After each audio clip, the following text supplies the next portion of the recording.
All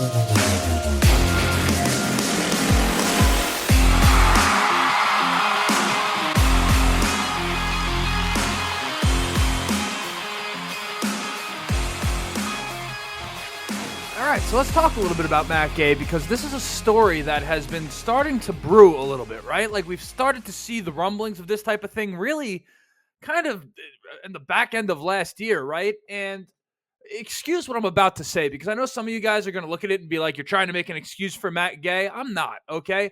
But to some degree, I can't help but always find myself trying to bring like the human element into football, right? I feel like I'd be doing a disservice to the game of football, to you, by not bringing that part up, right? I feel it helps paint the picture as well. And I don't know much about kicking at all. Like, last time I tried to kick a football, you're talking like from extra point distance. I can't even get the ball off the ground enough, right? So I'm not the authority on kind of what success looks like as a kicker and how to fix this type of thing, okay? But just try to put yourself in the situation of a kicker, because this much I do know, right? Imagine, okay? A kicker, and some of you know this, is the leading scorer for a team on any given season. Now, while that is happening, right, they also, in terms of work that they put in practice, in simplest terms, probably sacrifice the least of anyone, right? They're probably one of the least athletic, if not the least athletic guy on the team. They put their body on the line less than anyone else, yet so often they are determining the outcome of a game. And while they're doing it, it's like a spotlight straight on them, right? So just imagine you're in front of a crowd, 30,000, 65,000, right? Isn't that an average attendance for a Colts game? Is like 65,000 people after that Steelers game. What's going on, by the way? Is there something? You guys let me know. Is there like a phenomenon where Colts fans sell their tickets to traveling teams? What's going on there? I mean, it felt like a 50-50 split at the Steelers. I digress. I don't want to get too far off of Matt Gay, but that didn't really sit all that well with me as a fan that doesn't live over there and would kill to be at the game every week. But regardless, okay? I digress. Just imagine walking out in front of 65,000 at Lucas Oil Stadium, or any stadium at that, most of which are rooting for you if you're at home, rooting against you if you're not, right? And you have guys, I mean, your teammate rolled his ankle that game. I mean, you got guys that are bruised and battered, going through like car crashes all day, putting their body on the line all day just to get you in this position where it's just black and white. You either make the kick or you miss the kick. With all of those eyes on you from the crowd, your entire team, their work comes down to your leg, right? It's one of those deals. It's got to be pressure like nothing else. And I'd imagine, in fact, I know for sure, based off of things I've heard in the past, and most recently Matt Gay, which is what we're going to talk about, I mean, it's a mental game on a level that's really probably hard for any of us to comprehend. Like, I'd imagine it's the equivalent to kind of just going up on a stage by yourself and, I don't know, doing like a 5-minute stand-up set or something like that, where it's just all eyeballs on you. Like, it could just feel like an eternity, right? Just one of those things I feel the need to point out. It's not to let Matt Gay off the hook, but again, I was just kind of happy to hear Matt Gay talk about that side of things a little bit, because I think it's good insight into the game of football. So I want to talk about some of the stuff that he said. And because maybe you only saw the headline, right? Where he's like, I got to make those kicks, whatever the headline was. But if you actually read some of what he said, and maybe it was in a media availability that I didn't watch, it's just really fascinating stuff. So we're going to go over some of the stuff he said, and we're going to go over his time here in Indianapolis so far, how we should judge him moving forward, what does accountability look like, do we need to get rid of him, all that type of stuff we're going to cover in this episode. But before we do, you know what it is. My name is Justin. This right here is the Riding the Bench Colts podcast. As always, I ask anyone watching on YouTube and enjoying the show, go ahead, shoot a like. It's going to help me get out to as many Colts fans as humanly possible. Of course, audio listeners, a 5-star review. Let the people know how much you're enjoying it. If you are enjoying it, if you're not, don't leave a 1-star. Just get the hell out of here. Why are you still listening? Subscribe if you want to be a part of the journey on YouTube. We're trying to get to 3,000. We're kind of closing in, I think, on the 2,800 mark. We've been trying to get there a while. So if you're one of the people that keeps coming back and you've yet to do it, perhaps the day is the day. But if not, it's all right. We're going to talk about Matt Gay. Of course, once I pull up the article that has all the quotes, shout out to, who is this? Andrew Moore over here at the Colts on Sports Illustrated. Cite your source, right? That's what a journalist does, I think. Not that I am a journalist, but I'll follow the rules. So Matt Gay, excuse me while I just read some of what he said, okay? He says it doesn't seem to be an issue on some of the shorter ones. He's talking about missing kicks, right? Talking about pulling it to the left, that is, which he's doing. I mean, you ever hear that Beyonce song? To the left, to the left. I mean, Matt Gay, that must be what he's listening to in his pregame warmups. I mean, I got no clue what's going on, but he says it doesn't seem to be an issue on some of the shorter ones. I have full confidence that I'm going to get it right. And he meant that in terms of get it correct, right? Not get it right as he pulls it to the left. I have full confidence that I'm going to get it right. We've got to get out there. I've got to make those kicks. I feel really good. I feel like I'm past the point the last couple of weeks. I feel like I'm getting back to 100%. So I feel like I'm fully back. I don't see any side effects or pains or anything like that. So for those of us attributing it to injury, let's not go there. Matt Gay himself is admitting, no, don't let me off the hook for that. Says, I feel like I have all the power and everything like that. It's nothing to do with any of that stuff. It's just me, and I've got to make those kicks, right? He's talking about it's a battle versus himself. He says, I think the theme here is just not trusting my line. Now, so this is kicker speak, right? This is where I don't know I get what he's talking about as he says it, but I would have never been able to bring this to you. That's why I'm reading what Matt Gay is saying. I have a game plan. I make all my kicks and warm-ups, and then you go out there, and I think you've just got to trust your target line, and you just got to bang it to that spot instead of trying to play. It's the whole aim small, miss small type thing. Matt, quite frankly, I don't know what the whole aim small, miss small thing is, but I could try to infer. Pick your target, commit to it, and go for it, Matt Gay says. That's a mental thing. That's in your lineup. It's in your steps. You pick a target behind the goalpost that you want to hit the ball to and just commit to that and hitting the ball to that spot. Try to bang the ball instead of place it.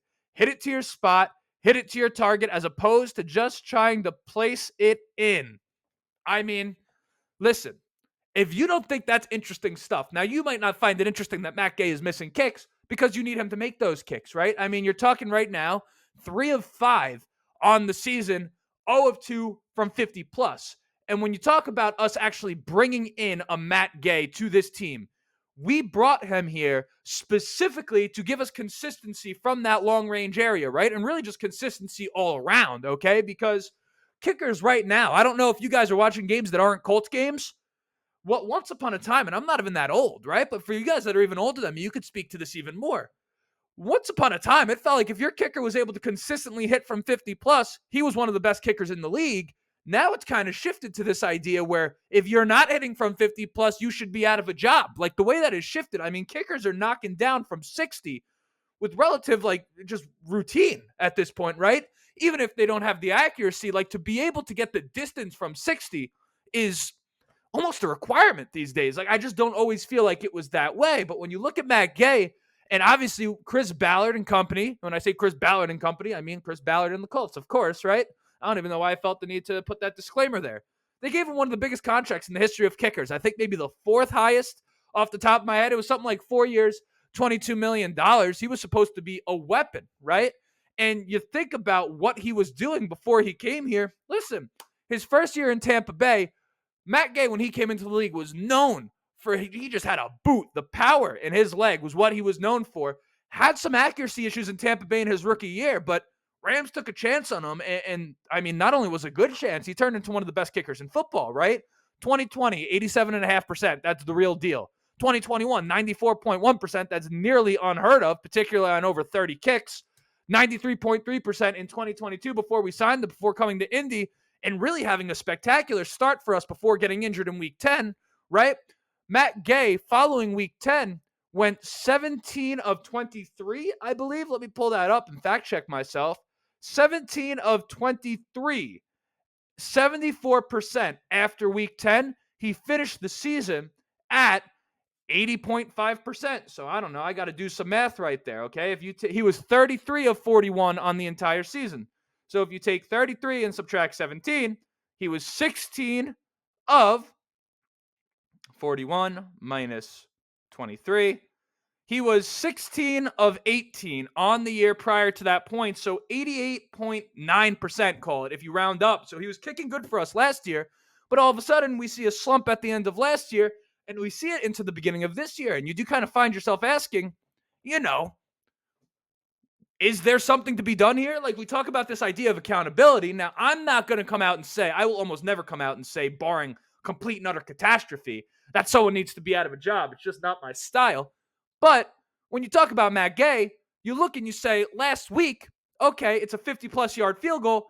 If he makes that kick against the Steelers, that game isn't as close as it is. And you never want to be in a situation where you played good enough to win the game and your kicker is the reason that you lose that game, right? So the question is, going forward, I mean, obviously you have to judge Matt Gay through the lens of, do you make the kick or do you not make the kick?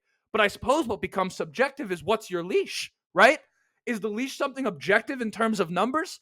Or is the leash something that's a little bit more just like you miss a kick in a moment and that's kind of on a case-by-case basis? I don't know, but there's no question about it. We signed Matt Gay to be a weapon, right? We were cycling through kickers prior to that. We thought we had Rodrigo Doinkenship. We thought that was going to work out for us. That dork, I'll say it, that dork, freaking Rodrigo Blankenship, huh? I remember, here's a fun fact for you. Rodrigo Blankenship was a very, very highly touted kicker in college out of Georgia, okay? A very, very highly touted kicker, like to the point where one year, the year that Jake Fromm was the quarterback, I turned on a Georgia game strictly to see the kicker, okay? Like, that's how much people were talking about this guy. And sure enough, I turned on to watch the game, one of the best kickers in years in college football, that guy was. And the game that I turn on, he misses like a 33-yard field goal, I think to win the game, if I'm not mistaken. Point being, it was supposed to be a chip shot for a guy of his pedigree. He ends up on the Colts, neither here nor there.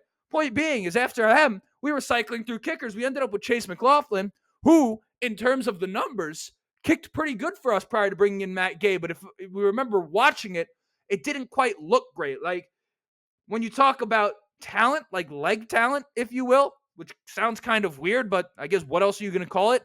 The ability to kick the ball far, Chase McLaughlin, his range certainly wasn't 60. Maybe it was 56, 57, something like that. Even though the kicks were going in, it didn't look the way you would want it to look, right? With that being said, here we are with Matt Gay, and now we're not getting the results. What do you want to do? Because right now we're in a spot, right? He gives me agita. Like, every time he goes up to kick, I'm at a point right now where I have no confidence in him. That being said, he could earn the confidence back because I know what he's accomplished in the league. But I suppose my question really is open-ended, right? I'm asking you, what do we do here? As, I guess, as fans, not that we have any control other than to just sit there and watch, but what's your leash for Matt Gay? Like, how do you view this thing? I know some of you are going to say he should be gone right now. As always, I think you guys are just reactionary as you are, right? But I'm talking about some of you guys that are a little bit more reasonable. What's the leash here, and how do we decide what that is? I think it's useful discussion. I don't even have an answer, right? I just find it fascinating, and he is right now kind of a hot topic in Colts Nation, and I think for relatively good reason. He's here for a reason. It's to make the kicks, particularly from 50-plus. If you're not making those, you kind of don't serve the value that we brought you in here to do, right? With all of that said, as of right now, he's kicked the ball 5 times this year. That's less than most kickers in the NFL, and his only misses are from 50-plus. Let's consider all of that as we talk about it, but curious to hear what you think.